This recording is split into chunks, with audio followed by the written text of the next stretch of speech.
So next up, we've got how can schools better support neurodivergent leaders? Because I feel like schools can do a much better job at supporting neurodivergent people like me, don't you think?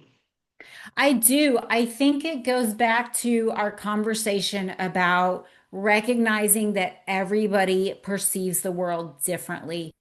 I think when I give a TED talk at some point in the future, my TED talk will be about giving people helpful social feedback.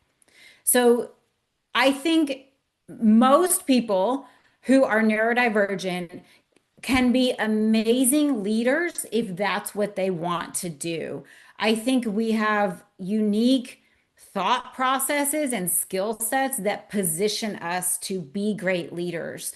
Um, the challenge from a social perspective is that in most environments, including the school system, also most workplaces, people either get no social feedback, meaning nobody tells anybody if they're doing something that's kind of socially awkward or perceived as rude. Nobody says anything, or they get negative social feedback, which is when people are disrespectful to them because of things they may be saying or doing.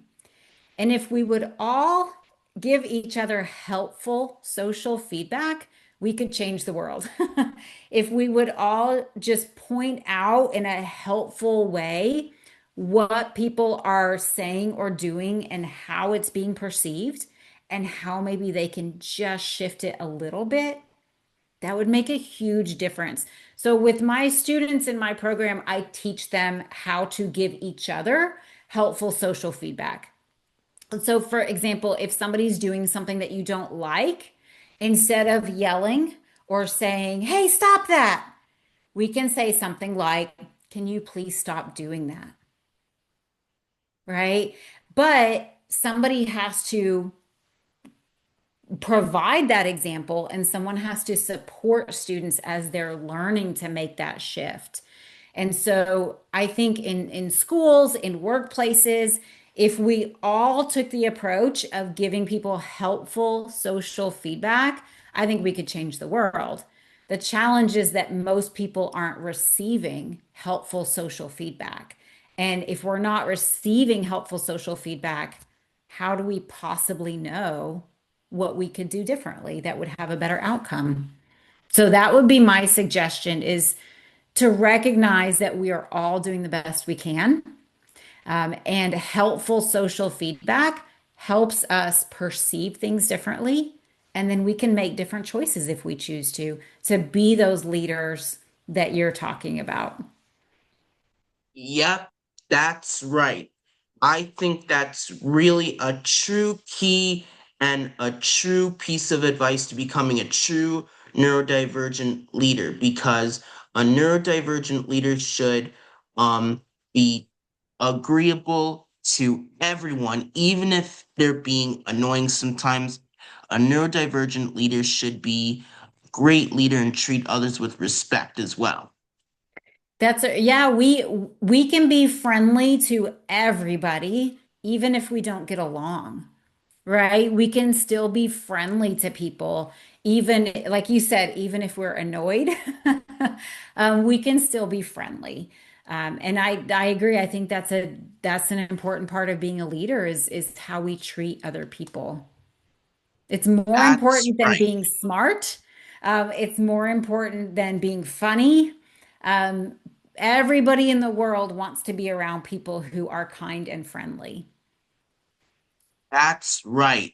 That is something that everybody needs in their everyday lives. Just a little sprinkle of friendship, kindness, and an actual heart. I agree.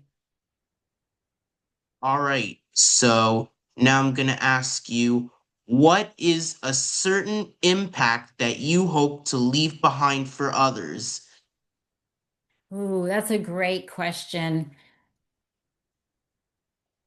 I would say for my students, I hope that they learn and realize that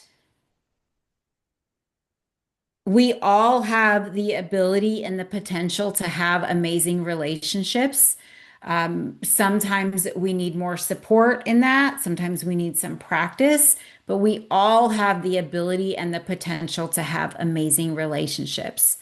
And I think for the parents and teachers of my students, it's to support that in their kids, to help coach and facilitate and support whatever their kids and their students need in order to make and maintain the relationships that they need to have a fulfilling life.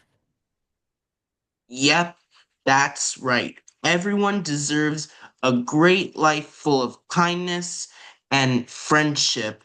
And even if it means having a neurodivergency, everyone should be able to get along with people who they really enjoy and treat them with true respect and kindness.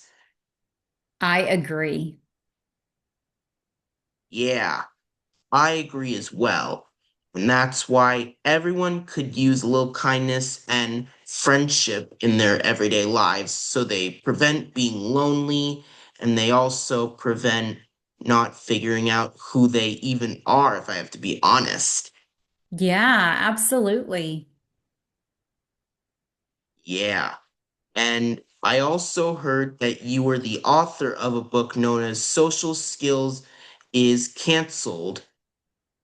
Yes, that book published last year. It's the first book that I've written, and it is a chapter book for kids. And it is the fictional story of circle and triangle and square on the day that their social skills groups get canceled. And so it follows them as they try to figure out what to do when their group is canceled. And they realize that because they have different personalities, they can help each other socially because each one of them understands things that the other ones don't. And so it follows them through the next week as they work on helping each other socially and engaging with other students, mainly in the school cafeteria. And as they learn that they can help each other, even though they're all struggling a little bit differently with different social areas. Wow, sounds super neat. I also one day hope to create my own fictional characters with my own fictional storybooks for numerous children, teens, and adults, not only to entertain people, but to show them that they're real characters with actual personalities, because that's what you need to create characters to make a good story. I agree. I have in the book, I intentionally put in things that the characters do to show their neurodivergence. One of the characters, two of them have stims that they do. And so I talk about that in the book. One of them represents autism, one of them represents ADHD, one of them represents social anxiety. And so I talk about all of that in the book, just so that kids who read the book can relate to the characters and can identify with the characters. And it hopefully helps them feel maybe a little less alone and a little less out of place when they can read a book that has characters that maybe are similar to them. Yeah, I bet most people, especially those with a neurodivergency, can relate to your characters as well, especially with characteristics and behaviors like that. Yeah, that was my goal. In the book, I don't describe what the characters look like at all. They don't even have to be people. So I don't describe them at all because I want everybody who's reading it to be able to make their own image of what the characters look like and to be able to see themselves as whichever character they relate to. So that was really my goal is for kids to see that character as being like them. Wow, super neat. It was really interesting to get to talk to you. It was very interesting getting to know about your life as a neurodivergent social coach with ADHD. It was interesting to get to know what social skills students struggle with, how ADHD shows up as a strength in your work. And it was very interesting to get to talk to you about what students can do to show a little kindness, even to those with a neurodivergency or those that are not very nice but can still show a heart. Yeah, absolutely. Thanks, Jacob. And I'm really glad I got the chance to hear about what you have accomplished and what you would like to do moving forward as well. I'm, it's very amazing what you're up to and what you've done so far.